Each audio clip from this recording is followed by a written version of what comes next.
અને વિસર્ગ લીલાની અંદર 4 પ્રકરણ બતાવવામાં આવ્યા: ધર્મ, અર્થ, કામ અને મોક્ષ. ધર્મ પ્રકરણની અંદર સતીનું ચરિત આવ્યું, અર્થ પ્રકરણની અંદર ધ્રુવજીનું ચરિત, આગળ પૃથુરાજાનું પ્રચેતાઓનું આખ્યાન, અને ધર્મ પ્રકરણનું વર્ણન કરતા અહીં વાત કરે છે: મનોસ્તુષત રૂપાયા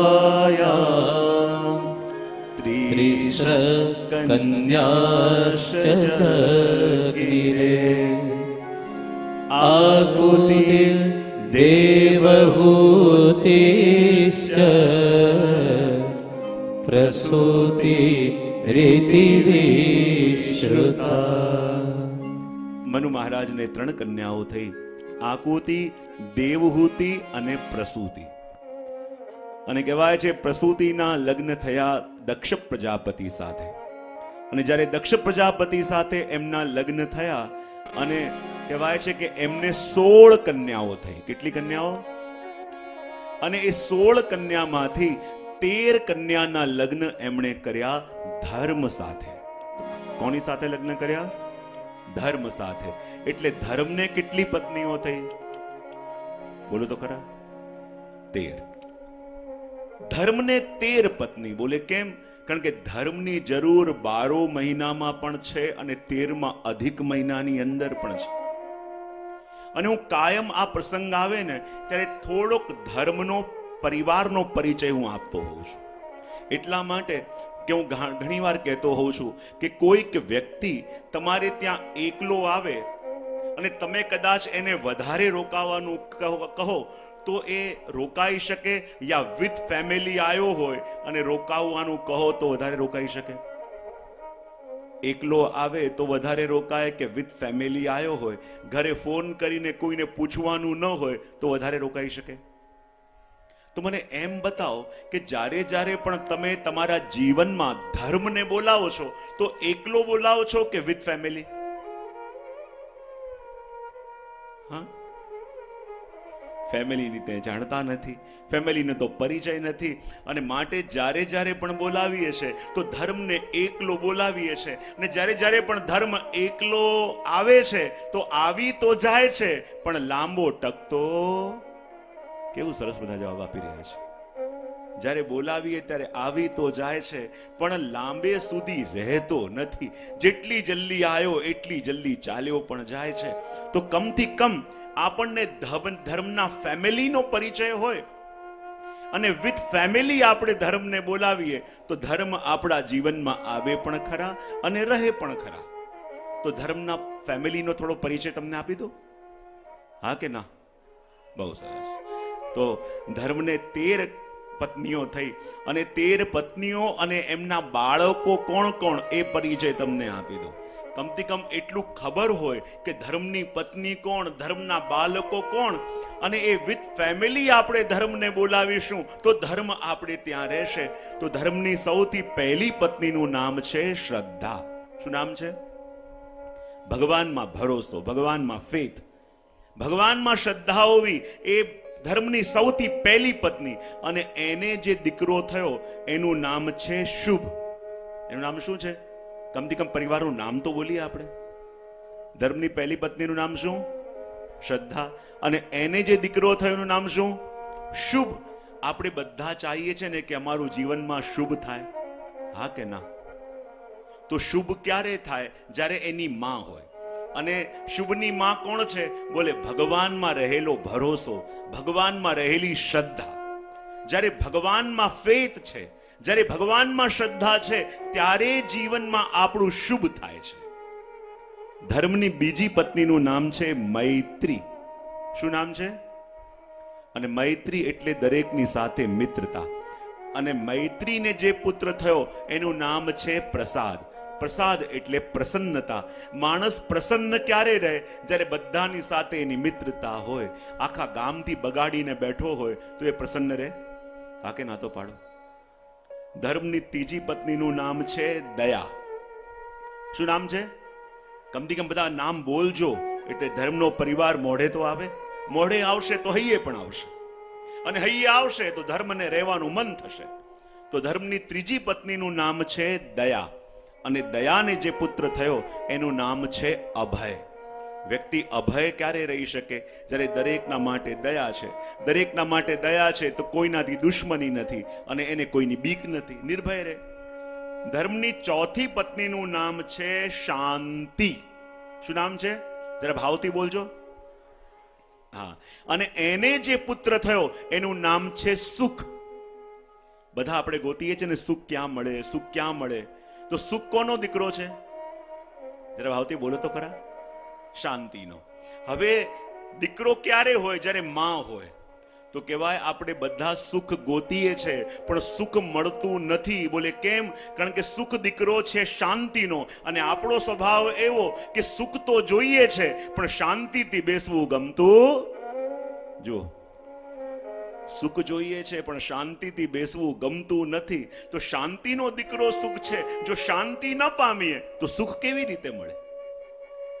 આગળ કહ્યું કે ધર્મની પાંચમી પત્નીનું નામ છે તુષ્ટિ. તુષ્ટિ એટલે સંતોષ, અને એને જે દીકરો થયો એનું નામ છે મુદ, અને મુદ એટલે આનંદ. માણસ સાચા આનંદમાં ક્યારે રહી શકે? જ્યારે એના જીવનમાં સંતોષ હોય ત્યારે. ધર્મની છઠ્ઠી પત્નીનું નામ છે પુષ્ટિ, અને પુષ્ટિ એટલે પ્રભુની કૃપા, અને એને જે દીકરો થયો એનું નામ છે સ્મય એટલે ધર્મ માટેનું ગૌરવ. ધર્મની સાતમી પત્નીનું નામ છે ક્રિયા. શું નામ છે? અને ક્રિયાને જે પુત્ર થયો એનું નામ છે યોગ. તમે ભગવદ્ ગીતામાં બે શબ્દો ખાસ સાંભળ્યા હશે, યોગક્ષેમમ વહામ્યહમ. યોગ અને ક્ષેમ. યોગ કોને કહેવાય? કોઈ દુર્લભ વસ્તુ આપણને મળે એને કહેવાય યોગ, અને મળેલી વસ્તુ સચવાયેલી રહે એને કહેવાય ક્ષેમ. તો દુર્લભ વસ્તુ કોને મળે? યોગ કે ક્રિયા, જે કર્મ કરતો રહે, જે પ્રયત્ન કરતો રહે, જે એફર્ટ્સ કરતો રહે, એને દુર્લભ વસ્તુ ક્યારેક ને ક્યારેક તો મળી જ જાય છે. ધર્મની આઠમી પત્નીનું નામ છે ઉન્નતિ. શું નામ છે? બધા બોલવાનું છે. ઉન્નતિ. અને ઉન્નતિ એટલે સક્સેસ, અને એને જે પુત્ર થયો એનું નામ છે દર્પ, અને દર્પ એટલે અહંકાર. જ્યારે જીવનમાં ધર્મની આઠમી પત્ની એટલે કે ઉન્નતિ આવે, પ્રગતિ આવે, સક્સેસ આવે, તો એનો દીકરો છે દર્પ. જ્યારે જીવનમાં સફળતા મળે ત્યારે સાવધાન થઈ જવાનું, ત્યારે વિનમ્ર બની જવાનું, કારણ કે સફળતા આવી છે તો એનો દીકરો પણ આવશે. અને એટલા માટે કહ્યું ધર્મની નવમી પત્નીનું નામ છે બુદ્ધિ, અને એને જે પુત્ર થયો એનું નામ છે અર્થ. બોલે અર્થ કોને મળે? જેની પાસે બુદ્ધિ છે. કહેવાય કે ધર્મની દસમી પત્નીનું નામ છે મેધા, અને મેધા એટલે ધારણ કરવા વાળી બુદ્ધિ, અને એને જે દીકરી થઈ એનું નામ છે સ્મૃતિ એટલે કે યાદ શક્તિ. ધર્મની 11મી પત્નીનું નામ છે તિતિક્ષા. તિતિક્ષા એટલે સહન શક્તિ. એને જે દીકરો થયો એનું નામ છે ક્ષેમ. મળેલી વસ્તુ સચવાયેલી કોને ઘેર રે? જેનામાં સહન કરવાની શક્તિ છે. અને સહન કરવાની શક્તિ નહીં હોય તો જે પણ ભેગું કર્યું છે કોર્ટ કચેરીમાં જતું રહેશે. ધર્મની 12મી પત્નીનું નામ છે રીમ. રીમ એટલે કે ખોટું કામ કરતા જે લજ્જા થાય એ, અને એને જે દીકરો થયો પ્રસય. પ્રસય એટલે કોઈ પણ ખોટું કામ કરતા આત્મા ડંખે એને કહેવાય પ્રસય. અને ધર્મની 13મી પત્નીનું નામ છે મૂર્તિ, અને એને જે બાળક થયા એનું નામ છે નર નારાયણ. તો આ શું છે? આખા ધર્મના પરિવારનો પરિચય. અને આ ધર્મને પરિવારને જાણીને વિથ ફેમિલી ધર્મને બોલાવશો તો ધર્મ આવશે પણ ખરા અને જીવનમાં ટકશે પણ ખરા. અને દક્ષ પ્રજાપતિની 16મી કન્યા છે સતી, એના લગ્ન થયા શિવજી સાથે. પણ એકવાર શું થયું? દેવસત્રની અંદર જ્યારે દક્ષ પ્રજાપતિ પધાર્યા, એમને જોઈને બધા ઊભા થઈ ગયા, પણ શિવજી ઊભા ન થયા. માન ન આપ્યું એને પણ દક્ષ પ્રજાપતિ અપમાન માની બેઠા, અને શિવજીને શ્રાપ આપતા કહેવા લાગ્યા કે જુઓ તો ખરા, આ તો સ્મશાનમાં રહેવા વાળા છે, માટે એમને વ્યવહારનું જ્ઞાન નથી. અરે કન્યાનું દાન કર્યું એ પણ પૂજ્ય કહેવાય, અને આ તો સ્મશાનમાં રહેવા વાળા છે, અને મેં મારા હરણના નેત્રો જેવા જેના નેત્ર છે એવી કન્યા મેં એમને આપી, અને સસુરનું સન્માન પણ કરી શકતા નથી. તો જાઓ, હું શ્રાપ આપું છું, આજ પછી કોઈ પણ યજ્ઞની અંદર શિવજીનો ભાગ કાઢવામાં નહીં આવે. શિવજીના પાર્ષદોએ પણ શ્રાપ આપ્યો, તમે શિવજીનો દ્રોહ કરો છો, તત્વથી વિમુખ થશો, બકરાના મુખવાળા થશો. પરસ્પર શ્રાપ અપાયા અને એમ કહેવાય છે સૃષ્ટિમાં યજ્ઞો થવાના બંધ થઈ ગયા. બોલે કેમ? યજ્ઞ કરીએ અને શિવજીને આમંત્રણ ન આપીએ તો પણ તકલીફ, અને યજ્ઞ કરીને જો શિવજીને આમંત્રણ આપીએ તો દક્ષ પ્રજાપતિ નારાજ થઈ જાય તોય તકલીફ. એને કરતા યજ્ઞો કરવા જ નથી. ને જ્યાં યજ્ઞો થવાના બંધ થઈ ગયા તો દક્ષ પ્રજાપતિ વિચાર કરે, મેં શિવજીને દંડ આપ્યો છે, શ્રાપ આપ્યો છે, ખબર કેવી રીતે પડશે કે યજ્ઞનું આયોજન થાય, બધાને બોલાવવામાં આવે અને શિવજીને આમંત્રણ ન જાય તો લાગશે કે મેં એમને શ્રાપ આપ્યો છે, પણ યજ્ઞો થતા નથી તો એમને આપેલા શ્રાપનું અનુભવ એમને નહીં થાય. કોઈ યજ્ઞ ન કરે કોઈ વાંધો નહીં, હું યજ્ઞ કરીશ, એ યજ્ઞમાં બધાને બોલાવીશ, અને નહીં બોલાવું તો મારી દીકરી અને જમાઈને નહીં બોલાવું. એમ વિચાર કરી એમણે યજ્ઞ કર્યો, અને જ્યારે યજ્ઞના આમંત્રણ બધાને ગયા પણ આમંત્રણ ના આપ્યું તો શિવજીને ના આપ્યું. અને સતી જુએ છે કે આકાશમાં દેવતાઓ એમની પત્નીઓ સાથે બેસીને વિમાનમાં યજ્ઞના દર્શન કરવા જઈ રહ્યા છે. સતીના મનની અંદર ઈચ્છા થઈ, શિવજી પાસે આવીને કહેવા લાગી કે આપના સસુરને ઘેર યજ્ઞ છે અને મારી એવી ઈચ્છા છે કે હું પણ આપની સાથે યજ્ઞના દર્શન કરવા જાઉં. શિવજી કહે છે જો આપણને બોલાવા હોત તો આમંત્રણ તો જરૂર આવ્યું હોત, પણ આપણને આમંત્રણ નથી આવ્યું. સતી કહે, અરે આપ તો પરમ જ્ઞાની છો, હું આપને શું શીખવાડું કે આટલી જગ્યાએ આમંત્રણની આશા ન રખાય. પિતાના ઘેર જવું હોય, પતિને ઘેર જવું હોય, પ્રભુને ઘેર જવું હોય, ગુરુને ઘેર જવું હોય, સત્સંગમાં જવાનું હોય, ત્યાં આમંત્રણ મળ્યું છે કે નથી મળ્યું એવી આશા ન રખાય. અને આપણે પારકા થોડી છે, પિતાને ઘેર યજ્ઞ છે, અને આપણે કોઈ લૌકિક કાર્ય માટે તો જતા નથી, બસ યજ્ઞના દર્શન કરવા માટે જવું છે. તો ચાલો, મારી ઈચ્છા છે જ્યાં બધા જઈ રહ્યા છે અને પિતાને ઘેર કોઈ પ્રસંગ હોય તો દીકરીની હાજરી તો પહેલા હોવી જોઈએ. શિવજી કહે છે કે જો આપણને બોલાયા હોત જરૂર જાત, પણ સતી નથી માનતા. સ્ત્રી હટ પકડી છે અને કહે છે કે કંઈ પણ થાય, મારે તો યજ્ઞના દર્શન કરવા જવું છે. શિવજીએ પોતાના અનાદરની વાત પણ કરી તો પણ સતી ના માન્યા કે આપણે કોઈ લૌકિક કાર્ય માટે તો નહીં, પ્રભુના દર્શન માટે જઈએ છે. અને ત્યારે શિવજીએ કહ્યું કે જો દેવી, આજે જો તમે પિતાને ઘેર ગયા છો, આજે જો તમે અહીંયાથી ગયા છો તો મને ભય છે તમે જીવતા પાછા આવી નહીં શકો.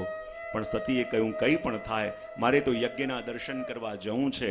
અને ત્યારે શિવજી સમજી ગયા કે આજે સતી જો જશે તો જીવતા પાછા નહીં આવે, આ એમની અંતિમ યાત્રા છે. માટે કહ્યું ચાલીને નહીં, એવું કરો નંદી ઉપર બેસીને જાઓ. અને નંદી ઉપર બેસીને જવાનું એટલા માટે કહ્યું કારણ કે નંદી એટલે ધર્મ. અને જાણી ગયા કે આજે જ્યારે સતી જશે એ સતીની અંતિમ યાત્રા છે, અને માણસ જ્યારે અંતિમ યાત્રામાં જાય છે તો જોડે કાંઈ નથી આવતું, જીવનમાં કરેલું ધર્મ જ જોડે આવે છે. અને નંદી પ્રતીક છે ધર્મનો, માટે નંદી ઉપર બેસીને જવાનું કહ્યું. પ્રેમ ભરી દ્રષ્ટિથી સતીને વિદાય કર્યા. અને જ્યારે સતી આવ્યા લક્ષ પ્રજાપતિના યજ્ઞમાં, શું જોયું? અંદર ગયા, પિતાએ પણ મુખ ફેરવી લીધું. વિચાર કર્યો આ યજ્ઞનો ધુમાડો હશે એટલે મુખ ફેરવ્યું હશે, પણ જ્યાં જઈને યજ્ઞના દર્શન કર્યા શું જોયું? ત્યાં બધા દેવોનો ભાગ છે પણ શિવજીનો ભાગ નથી. ને જ્યારે પોતાના પતિનો આવો અનાદર જોયું, સતી સહન ન કરી શકી અને કહેવા લાગી કે હે પિતા, જો તમારા અન્ન ઉપર મારા પતિનો અધિકાર ન હોય તો તમારા જ અન્નથી પોસાયેલા આ દેહની ઉપર એમનો અધિકાર કેમ કરીને હોઈ શકે? અને એ જ વખતે પતિનો અનાદર સહન ન કરી શક્યા અને એમના પગના અંગૂઠામાંથી યોગાગ્નિને પ્રગટ કર્યો. અને જ્યાં યોગાગ્નિ પ્રગટ્યો આખું સતીનો દેહ બળવા લાગ્યો.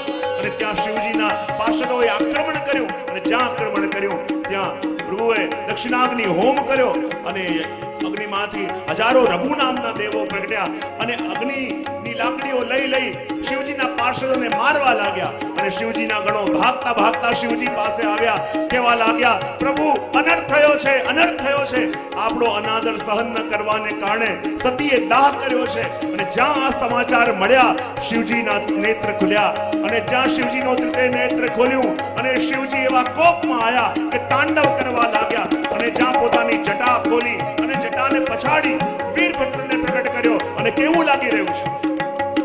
शैल शुंग सम विशाल जटा झूठ चंद्रभा गंग की तरंग माल विमल नील गाजे लोचन तय लाल लाल चंदन की गोरी बाल कुमकुम सिंदूर गुलाल भ्रुकुटी वरसाजे रुंडन के कंठ माल विसस हृदय खुशाल खटित जाल रुद्र माल हर दयाल राजे बम बम बम डमरू बाद नाद बैर स्वर सुसाद शंकर महाराज અને આદેશ કર્યો જાઓ જઈને દક્ષિણા યજ્ઞનો વિધ્વંસ કરવા લાવો અને જાન વિયોદ્રાવા લાગ્યો ધૂળની ડમરી ઉડવા લાગી વાદળો ગરજવા લાગ્યા લાગ્યું જાણે આજે પ્રલય થઈ જશે અને કેવું લાગી રહ્યું છે लपट शेष शीस भाल दिव्यत है चंद्रभाल वहे गंध जटामाल हर दयाल राजे भ्रुकुटी त्रिनेत्र लाल सर्प कंठ भुज विशाल भस्म लगी अंग भाल रुद्र रूप साजे धाधिलांग धाधिलांग धिटकत धिटकत धिलांग धाधिलांग धाधिलांग धिटकत धिटकत धिलांग बाजे मधुर सितार सरस्वती सुर साजे हे डम डम डम डम रुबाज डम डम डम डम डम डम डम डम डम डम रुबाज डम डम डम डम रुबाज डम डम डम डम रुबाज नाद वैर स्वर सुजात शंकर महाराज आज तांडव नाचे हे शंकर महाराज आज तांडव नाचे शंकर महाराज आज तांडव જ્યાં વીરભદ્રએ પ્રવેશ કર્યો જેણે જેણે જોઈને શિવજીને હસ્યા હતા કોઈના દાંત તોડ્યા કોઈની આંખ ફોડી અને દક્ષ પ્રજાપતિના બંને કાનોને પકડીને એવી રીતે મુખ ફેરવ્યું કે દક્ષ પ્રજાપતિનું મુખ ધડતી અલગ થઈ ગયું એ મુખ લઈને આપે અગ્નિમાં હોમી દીધું બધા કહે કે યજ્ઞ પૂર્ણ કેમ કરીને થશે મુખ ગોતવા ગયા બકરાનું મુખ મળ્યું અને બકરાનું મુખ લગાવીને યજ્ઞ પૂર્ણ કરવામાં આવ્યું સતી ચરિતને અહીંયા સંક્ષિપ્તમાં વિરામ લઈને આગળ અર્થ પ્રકરણની અંદર ધ્રુવજીનું ચરિત આવે છે ઉત્તાનપાદ રાજા અને ઉત્તાનપાદ રાજાને બે રાણીઓ છે સુરુચિ અને સુનીતિ સુરુચિને જે પુત્ર થયો એનું નામ છે ઉત્તમ અને સુનીતિને જે પુત્ર થયો એનું નામ છે ધ્રુવ આ ઉત્તાનપાદ રાજાને સુરુચિ તો બહુ વાલી છે પણ સુનીતિ ગમતી નથી અને જોવા જઈએ તો આ કથા કોઈ રાજાની નહીં પણ આ ઉત્તાનપાદ રાજા કોણ છે અહીંયા બેસેલો પ્રત્યેક મનુષ્ય અહીંયા બેસેલો પ્રત્યેક વ્યક્તિ એ ઉત્તાનપાદ રાજા છે ઉત્તાનપાદ કોને કહેવાય જેના પગ ઉપર અને માથું નીચે હોય એને કહેવાય ઉત્તાનપાદ અને જ્યારે આપણે માના ગર્ભમાં હોઈએ ને તો આપણી દશા બરાબર આવી હોય અહીંયા બેસેલો પ્રત્યેક મનુષ્ય ઉત્તાનપાદ રાજા છે અને પ્રત્યેક જીવરૂપી મનુષ્યને બે રાણીઓ છે સુરુચિ અને સુનીતિ સુરુચિ એટલે મનનો અવાજ અને સુનીતિ એટલે આત્માનો અવાજ અને પ્રત્યેક અહીંયા બેસેલા ઉત્તાનપાદ રાજાને પણ સુનીતિ ગમતી નથી પણ સુરુચિ બહુ વાલી છે સુનીતિ એટલે આત્માનો અવાજ જ્યારે આત્માનો અવાજ આપણને કહે કે આ કામ મારાથી ન થાય આ કાર્ય આપણે ન કરાય આ પ્રવૃત્તિ ન કરાય અને ત્યાં જ આ સુરુચિ સજેશન આપે સુનીતિને જે પુત્ર થયો એનું નામ છે ધ્રુવ ધ્રુવ કોને કહેવાય જે હંમેશા રહેવા વાળું છે જે અખંડ રહેવા વાળું છે એને કહેવાય ધ્રુવ હવે જો આ જગતમાં કઈ વસ્તુ હંમેશા રહેવાની છે અને કઈ વસ્તુ હંમેશા રહેવા વાળી નથી એની ખબર આપણને કઈ રીતે પડે તો કોઈ ચિંતકે બહુ સરસ કહ્યું કે આ જગતમાં તમને જેની જેની પણ ચિંતા થાય માનવાનું આ હંમેશા રહેવાનું નથી અને જેની ચિંતા ન થાય માનવાનું કે આ હંમેશા રહેવાનું છે હવે તમને શેની શેની ચિંતા થાય ક્યાંક ઇન્ટરવ્યુ હોય અને પહોંચતા મોડું થાય તો ચિંતા થાય કે ન થાય હા કે ના તો પાડો હા કોઈ જરૂરી કામથી ક્યાંક કોઈને મળવા જવાનું હોય અને એમાં લેટ થઈએ ચિંતા થાય કે ન થાય પોતાની જોબ કરતા હોય જોબમાં મોડા પહોંચીએ ચિંતા થાય કે ન થાય કોઈ મોટા માણસને મળવા જવાનું હોય એમાં લેટ પડીએ ચિંતા થાય કે ન થાય તો આપણે ત્યાં કહેવાય છે કે આ જગતમાં જેની જેની ચિંતા થાય છે એ હંમેશા રહેવાનું નથી, પણ કદાચ સત્સંગમાં મોડા પહોંચી ચિંતા થાય નથી થતી. કાલે સાંભળી લેશું. પ્રભુના દર્શન કરવા હોય એમાં પહોંચીએ મોડા, ચિંતા થાય, બોલે નહીં કાલે કરી લેશું. તો જુઓ, આ જગતમાં જેની જેની ચિંતા થાય એની બહુ ચિંતા નહીં કરવી. જેની ચિંતા ન થતી હોય એને જ પકડવું, કારણ કે આ જ હંમેશા રહેવા વાળું છે. જેની ચિંતા થાય છે એ તો ક્યારે રહેવાનું છે નહીં, અને જેની ચિંતા થતી નથી એ જ હંમેશા રહેવાનું છે. અને એક દિવસ થયું એવું, ઉત્તાનપાદ રાજા બેઠા હતા, એમના ખોળામાં ઉત્તમને લઈને રમાડતા હતા. હવે આ દ્રશ્ય જોજો. ઉત્તાનપાદ રાજા એટલે કોણ? આપણે જીવ. એમના ખોળામાં કોણ બેઠા છે? ઉત્તમ. અને ઉત્તમ એટલે કોણ? પ્રભુ માટેનું અજ્ઞાન. અને આપણા બધાના ખોળામાં, એ રાજાના ખોળામાં તો એક સમય ગયો, આપણા ખોળામાં તો સતત બેસેલો છે. કોણ? ઉત્તમ. ઉત્તમ એટલે કોણ? પ્રભુ માટેનું અજ્ઞાન. અને પ્રભુ માટેનું અજ્ઞાન એવો ઉત્તમ એમના ખોળામાં બેઠો હતો. ત્યાં નાનકડા 5 વર્ષના ધ્રુવજી રમતા રમતા આવ્યા, અને ધ્રુવજીએ જ્યારે આ દ્રશ્ય જોયું, એમને લાગ્યું કે મારા પિતા જેવી રીતે મારા ભાઈને ખોળામાં લઈને રમાડે છે, એવી રીતે મને તો એમણે ક્યારે પણ ગોદમાં લીધું નથી. ચાલતા ચાલતા ગયા, અને નાનકડા ધ્રુવજીએ પોતાના બંને હાથ ઊંચા કરીને કહ્યું, પિતાજી, મારે પણ આપના ખોળામાં બેસવું છે, મારે પણ આપના ગોદમાં બેસવું છે.